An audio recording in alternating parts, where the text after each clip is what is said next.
ఏదైనా సంఘటన జరిగినప్పుడు ఆవేశంగా పరుగులు పెట్టడం, అప్పటికప్పుడు వాళ్ళతో జాయింట్ ఆపరేషన్స్, వీళ్ళతో జాయింట్ ఆపరేషన్స్ ఇది తప్పించి, అసలు ప్రైవేట్ బస్సుల గురించి మనం కరెక్ట్‌గా అసలు మన ప్రభుత్వాల దగ్గర గాని, ఆంధ్ర అయినా, తెలంగాణ అయినా, కేంద్ర దగ్గరైనా, రాష్ట్రాల్లో ఏ రాష్ట్ర ప్రభుత్వం దగ్గరైనా కరెక్ట్ ప్రొసీజర్ ఉందా? ఆర్టీసీలు నష్టాల్లోకొస్తాయి.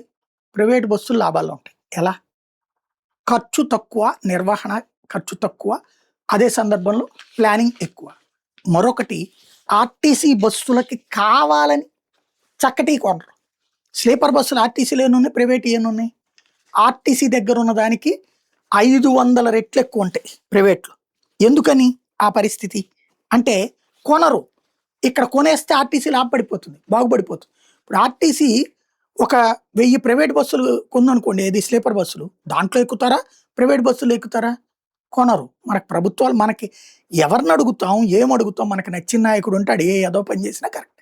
మనకు నచ్చని నాయకుడు ఎంత మంచి పని చేసినా ఎదవే. కాబట్టి ఇంక అసలు ఎవడికి రెస్పాన్సిబిలిటీ ఉంది ఇక్కడ? ప్రైవేట్ బస్సు ఎక్కుతున్నాం. ఎక్కేటప్పుడు మనం ఆళ్ళని ఏదన్నా, "అయ్యా నీ దగ్గర ఆ సుత్తుందా? లేకపోతే ఏంటయ్యా ఇట్లా పెట్టావు? ఇంత కంజెస్టెడ్‌గా ఉంది ఏంటి?" అని అడగగలమా? అడిగితే ఆడు, "నీకు ఇష్టమైతే ఎక్కు లేకపోతే పోరా" అంటాడు.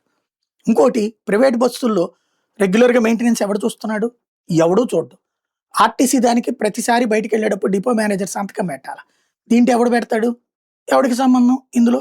ఇప్పుడు కావేరి బస్సు ప్రమాదం జరిగింది. ఎవడికి సంబంధం దీంట్లో?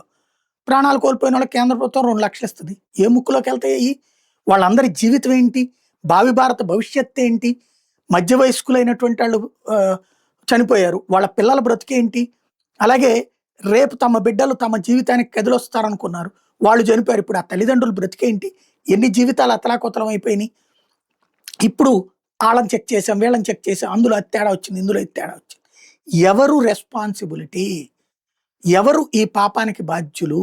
అంటే ఇప్పుడు మళ్ళీ చర్చించేటప్పుడు మీడియాలో కూడా ఇదే ఉంటుంది. సోషల్ మీడియాలో కూడా ఇదే ఉంటుంది. ప్రాక్టికల్‌గా ఆలోచించాం. మన దేశపు దౌర్భాగ్యం ఇదే. తప్పులు చేసేవాడి అదృష్టము అదే. బట్ ప్రభుత్వాలు సీరియస్‌గా రవాణా రంగంలో ఎందుకు అంటే ప్రైవేటోడికొస్తున్న లాభం ప్రభుత్వానికి ఎందుకు రావట్లేదన్నది ఆత్మవిమర్శ చేసుకోవాల్సి